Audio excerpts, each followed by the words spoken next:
Nintendo filed a mysterious device with the FCC. It wasn't a console, it wasn't a controller, and for a few weeks the internet tried to decode an entire product from almost nothing. Welcome to Last Seen Online.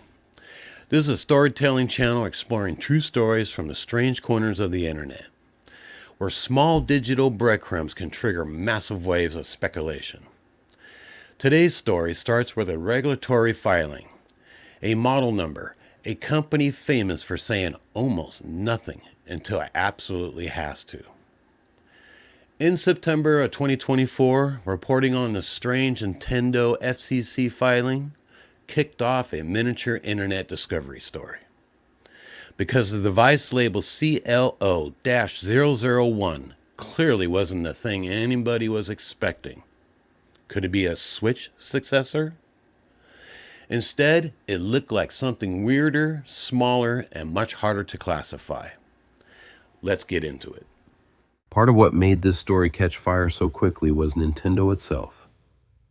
Nintendo has a long history of treating unreleased hardware like state secrets, often revealing products on its own timeline and in its own very controlled way. That secrecy creates a vacuum, and the internet hates vacuums. Every time a filing appears, every time a patent surfaces, every time a trademark gets spotted, people rush in to fill the silence with theories. By late 2024, expectations were already high for Nintendo's next major hardware move, especially around a future Switch successor. So when news broke that Nintendo had filed a new device with the FCC, people immediately assumed they were looking at an early clue for the next console. But the first reports made something clear. This did not look like a Switch 2.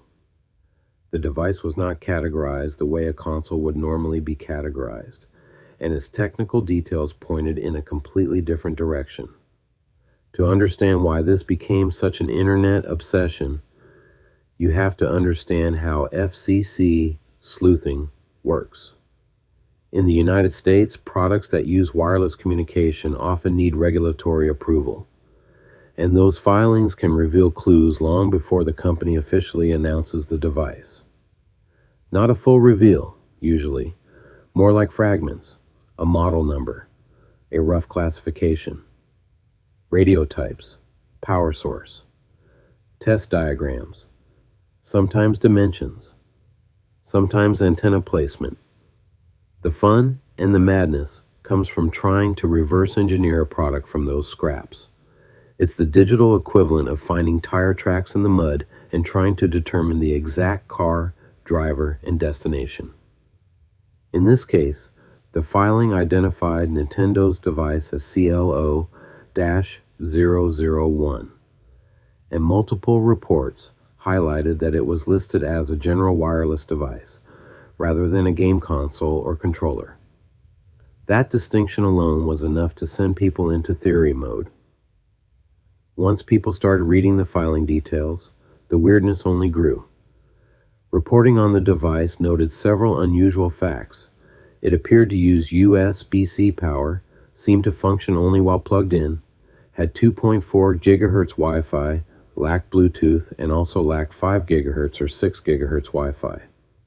On top of that, it included a 24 GHz millimeter wave sensor, which immediately made the whole thing stranger. That combination did not line up cleanly with what most people imagine when they hear Nintendo hardware. A console without the usual wireless profile felt wrong. A controller without Bluetooth felt wrong. A portable gaming product that needed to stay plugged in felt wrong. The filing also suggested the product belonged to a fresh line because the 001 naming pattern resembled the way Nintendo has historically labeled the first entry in a product family, something The Verge explicitly pointed out in comparison to earlier Nintendo systems. In other words, this was not just an accessory rumor. It looked like something new. That's where the mystery sharpened. By that point, everyone was primed to see signs of Nintendo's next console in every shadow, but the filing resisted that interpretation. Reports emphasized that the mystery device did not appear to be the long-rumored Switch successor. It wasn't being described as a console. It wasn't showing the expected wireless stack for a modern handheld. It lacked the obvious indicators people wanted to see. And the 24 gigahertz wave detail pushed things even farther away from normal console assumptions, because that type of sensor suggested presence detection, motion sensing, or some other non-traditional interaction model. Suddenly, the conversation shifted from, is this the next Nintendo system? To what kind of thing would Nintendo make that needs wave radar? That question is exactly the kind of puzzle the internet cannot leave alone. This is where episode 13 becomes bigger than Nintendo. Because once the filing was public, you could watch internet sleuth culture activate in real time. People compared model numbers. They read through test labels. They discussed antenna placement. They looked at the absence of a battery and concluded the device had to live in a fixed place.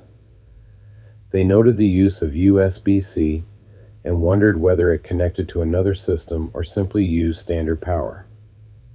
They saw 2.4 gigahertz Wi-Fi and 24 gigahertz wave together and tried to imagine what problem that combination was meant to solve.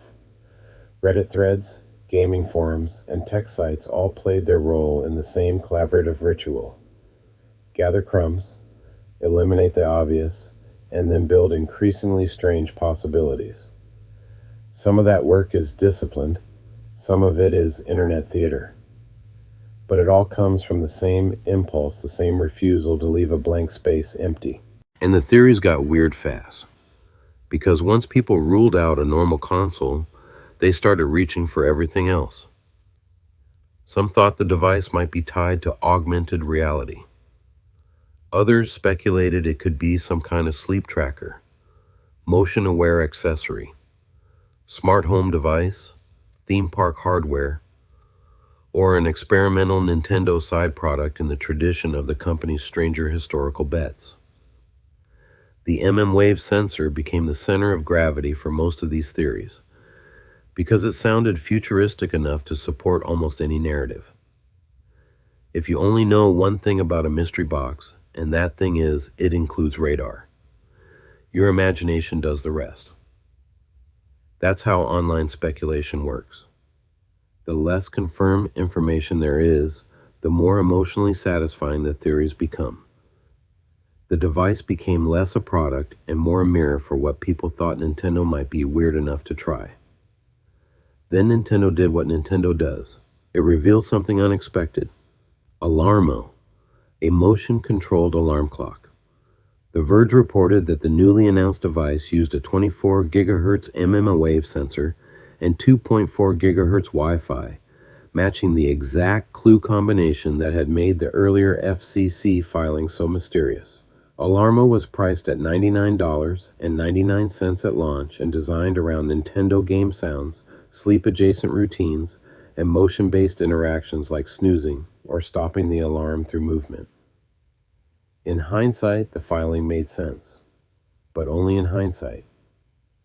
Before the reveal, the clues had seemed too odd for something as simple and as weirdly charming as an alarm clock. That's the beautiful part of the story. The internet was not wrong to notice the clues. It was wrong about what kind of product those clues belonged to. The internet got some things right.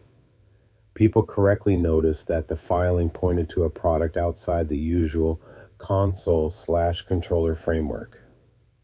They correctly fixated on the sensor package. They correctly understood that Nintendo was building something unusual. But they also made the classic internet detective mistake, assuming the answer had to be larger, more important, and more dramatic than it really was. That's one of the defining patterns of modern speculation culture. The breadcrumb is real. The documents are real. The deduction process is real. But the meaning people project onto those clues often outruns the truth. In the end, the mystery Nintendo device wasn't a hidden super console or a secret gaming revolution. It was something much more Nintendo.